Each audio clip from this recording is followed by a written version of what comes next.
1 gram 2 గ్రాములు కాదు, అక్షరాల అర కేజీ బంగారం దొంగలు దోచుకెళ్తే ఆ బాధ ఎలా ఉంటుందో చెప్పనలవి కాదు.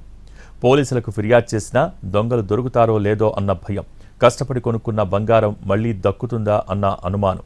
ఆ బాధ అనుభవించే వారికే తెలుస్తుంది. అలాంటి కేసులో దొంగలు దొరికి బంగారం రికవరీ అయితే ఆనందం పట్టలేం. అలాంటి ఘటన సంగారెడ్డి జిల్లా అమీన్పూర్ పోలీస్ స్టేషన్ పరిధిలో జరిగింది. గత నెలలో జరిగిన దొంగతనం కేసును ఛేదించారు అమీన్పూర్ పోలీసులు. నిందితుల నుంచి 50 లక్షల రూపాయల విలువ చేసే అర కేజీ బంగారాన్ని స్వాధీనం చేసుకుని బాధితులకు అప్పజెప్పారు.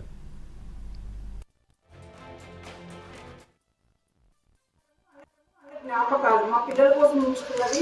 ఒక్కసారిగా పోయేసరికి చాలా భయం అనిపించింది. అంటే మళ్ళీ దొరుకుతుందా లేదా అన్న దాంట్లోనే ఉన్నాను. చూడగానే ఎంత పెయిన్ ఉన్నా కూడా లోపల నాకు దొరుకుతుంది, నాకు తెచ్చిస్తారు అన్న హ్యాపీనెస్ తో ఉండగలిగాము.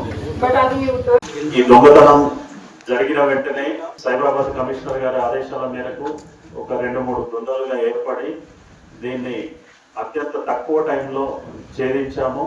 ఆ ఛేదించామని చెప్పుకోవడానికి పోలీస్ స్టేషన్ తరఫున మేము చాలా గర్వంగా ఫీల్